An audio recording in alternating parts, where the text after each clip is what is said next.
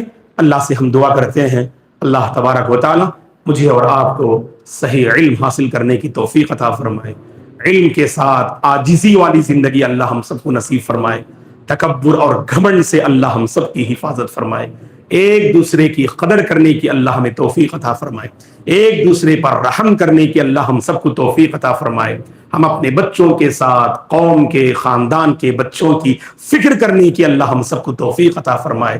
اللہ تبارک و تعالی ہمارے بچوں کو نیک اور دیندار بنا دے، اللہ ہمارے والدین کو پرہیزگار بنا دے، اللہ ہمارے بڑوں کو متقی اور پرہیزگار بنا دے، اللہ ہمارے بڑوں کو رول ماڈل بنا دے، اللہ ہمارے چھوٹوں کو بڑوں کی قدر کرنے کی توفیق عطا فرمائے، اللہ ہم سب کو مہمان نوازی پر توجہ دینے کی توفیق عطا فرمائے، برائی کا مقابلہ اچھائی سے کرنے کی اللہ توفیق عطا فرمائے، نفرتوں کا مقابلہ محبتوں سے کرنے کی اللہ توفیق عطا فرمائے۔ اللہ تعالی ہم سب سے راضی ہو جائے، اللہ تعالی ایسی پاک باز زندگی عطا فرمائے کہ اس دنیا میں بھی اللہ تعالی ہم سب کو عزت والی زندگی عطا کرے، اور انتقال کے بعد بھی اللہ تعالی ہم سب کو اونچی رفعتوں والی اور بلندیوں والی زندگی اللہ ہم سب کو نصیب فرمائے۔ اللہ تعالی ہماری آخرت کے مراحل کو آسان فرمائے، جہاں کہیں لوگ پریشان حال ہیں اللہ سب کی پریشانی کو دور فرمائے، آپس میں ایک دوسرے کو سمجھتے ہوئے زندگی گزارنے کی اللہ ہم سب کو توفیق عطا فرمائے، جو بیمار ہیں اللہ ان کے حق میں صحت اور عافیت کے فیصلے فرمائے، اللہ تعالیٰ جو مقروض ہیں انہیں قرض ادا کرنے کے راستے ان کے حق میں آسان فرمائے، جو بے روزگار ہیں روزگاری کے راستے اللہ ان کے حق میں آسان فرمائے، جو روزگار ہیں اللہ ان کی روزگاری میں برکتیں نازل فرمائے، ہم میں سے جو جس میدان میں بھی پریشان حال ہے اللہ تعالیٰ سب کی پریشانی کو دور فرمائے، امن والی، سکون والی، چین والی زندگی اللہ ہم سب کو نصیب فرمائے۔ ہمارے بھائی اور ہماری بہنیں جو گلف کنٹری میں ہیں، جو وہاں کے احباب ہیں، جو رمضان میں پریشان ہیں دشمنوں کے معاملات کو لے کر، اللہ وہاں امن کے فیصلے فرمائے، ان کے جان و مال کی اللہ حفاظت فرمائے، اللہ ان کے حق میں سکون کے فیصلے فرمائے، اللہ ان کے حق میں عافیت کے فیصلے فرمائے، اللہ ہم سب کو ایمان پر باقی رکھے اور ایمان پر خاتمہ نصیب فرمائے، آمین۔ اقول قولی هذا واستغفر الله لي ولكم ولسائر المسلمين من كل ذنب فاستغفروه انه الغفور الرحيم۔ سبحانك اللهم وبحمدك اشهد ان لا اله الا انت استغفرك واتوب اليك۔